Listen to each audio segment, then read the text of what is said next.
I'm here in the heart of Birmingham, Alabama, and just across the way is the 16th Street Baptist Church, where on the 15th of September 1963, Ku Klux Klan members came and decided to blow it up.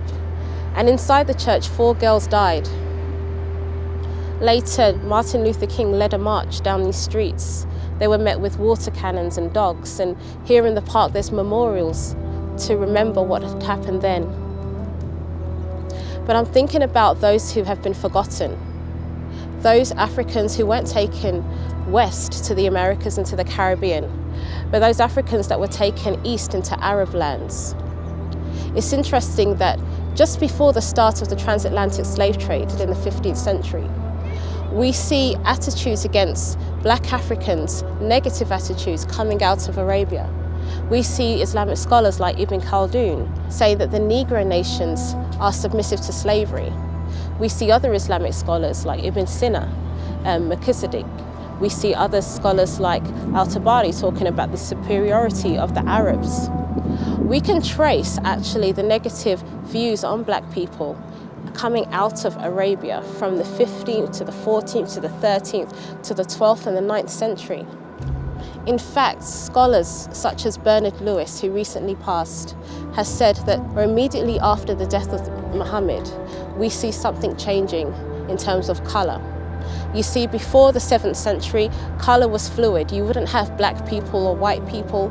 You would have people saying, for example, I am white in contrast to this bench, or I'm black in contrast to the grey slabs. Colour was fluid. You would determine your colour by contrasting it with what was around you. But something happened in the 7th century that started to fix colour and specialise colour. And with it, there were characteristics attached to the colour. And in the case of black people, there were negative connotations to that. We also see in the 7th and 8th century, straight after Islam started, we see black people being described as Banu Ham, sons of Ham, and a reference was made back to the Torah, talking about the curse of Ham. It was a curse of blackness, they say, and they linked blackness with slavery. In fact, there isn't a curse of Ham in the Bible, there's a curse of Canaan, and it doesn't relate to the black people. But this is how it was interpreted in Islamic literature, so that Africa became a place where they would get slaves thinking that this was the curse that Allah put on them. Scholars like Dr. John Azuma said that the black people were given the hardest and meanest work in places like Iran, where they had 500 to 5,000 people working on the soil in really difficult conditions. And so the negative attitudes to black people didn't start with the transatlantic slave trade. It was right there before, in the Trans-Saharan Slave Trade.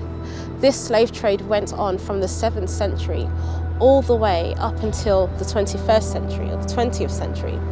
We know that the last Arab nation, or the last nation to stop their slavery, was Mauritania in 1981. But yet last week I was in the Gambia and I heard reports of slaves working down the road belonging to Arab shopkeepers. So we know this is still going on. So whilst we still see the consequences of the transatlantic slave trade in the West and in other places, we see the legacy, we see monuments. People are making an active decision to remember and so not to repeat the mistakes of the past. But what do we find with the Trans-Saharan slavery? We haven't seen one Arab nation apologise for what they did in Africa or in Europe or in India or in Asia. We haven't seen that at all. We haven't seen any monuments put up in any Arab countries. We haven't actually seen any anti-slavery movements take place.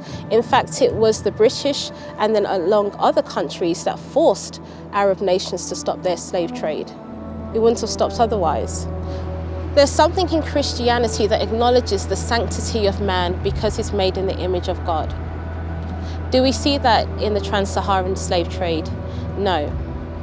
Because in Islam, man is not made in the image of God. In Islam, the highest status you can be is a slave. That's the highest way you can relate to Allah.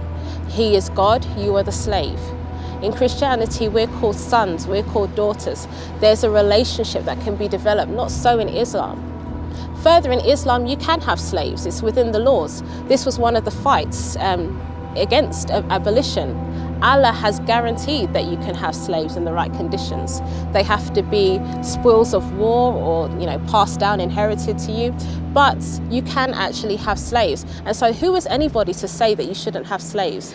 This is still the attitude in some cases, which explains why it took so long for the Trans-Saharan slave trade to stop. But the question is, we know this now. Why is no one talking about it? Why is it not taught in schools? Why are we concentrating on one trade, as horrific as it was, but not also looking at the other trade, which was equally as horrific, and due to the length of time still continuing, could even be described as more horrific? So the question is this: why are the slaves that went east forgotten? Why are we not talking about this?